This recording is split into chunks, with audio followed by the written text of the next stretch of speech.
Everything about our life is spiritual, by the way. I used to think, the only thing that's spiritual is going to church and reading spiritual books. And then I found out that everything we do is spiritual. And when I was working on that little subject, I was living in Toledo, and I was looking for a part-time job.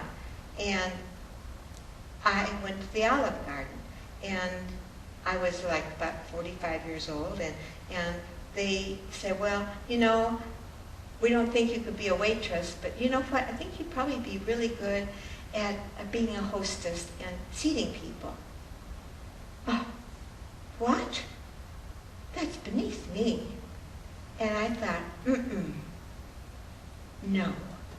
I'm going to go do that job like every person that opens that door and comes in that restaurant is God sending me someone to love.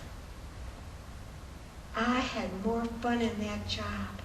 I loved that job because anybody that came in there, I loved. And I used to get tips. I'm not kidding you. Does anybody tip the hostess?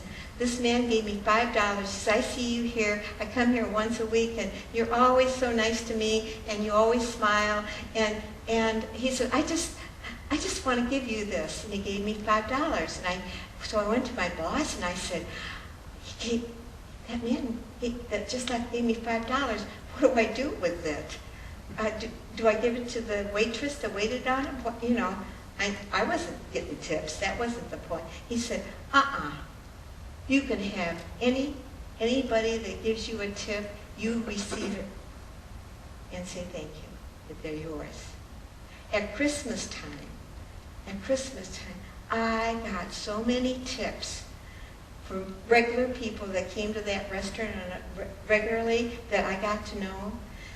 I didn't do it for tips. I didn't do it for anything but for an opportunity to grow spiritually, to get out of my own stupid way of thinking about how important I was. And I had the most magnificent love affair with each and every person that came into that restaurant.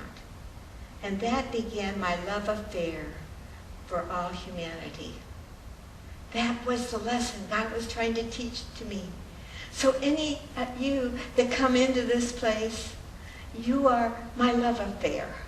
You are my love. You are those that come to be with me, to love me and support me, and I love you and support you. And I care deeply about you as an individual. Maybe I don't know your whole history and your whole life, but I know one thing about you. I know that you are a beautiful soul evolving. That's all I have to know about you. And the only thing I want to do is to love you, is just to love you. And that love affair began way back when I was 45. And that was a long time ago. And now I'm here still loving and being and hoping that I can inspire you to find yourself in whatever situation you are. Turn it around and make it something worthwhile, because everything we do is spiritual. Everything we do is spiritual. Whether we're a clerk at a grocery store or we're a beggar, everything is spiritual. Your dealings with your family is spiritual. It's spiritual. You are a spiritual being. Your children are spiritual beings. Your parents are spiritual beings that are trying to wake up to who they are. And they should be loved and honored and supported on their journey. Maybe they aren't in the same consciousness as we are as far as our spiritual growth, but we can do one thing for them. We can love them where they are. Sometimes I've just simply had to love them and walk on. Love them and walk on. But you can have a love affair with every soul you meet at a high, high spiritual level. And you know what that does for them? That unites and ignites the heart of their own essence to come out.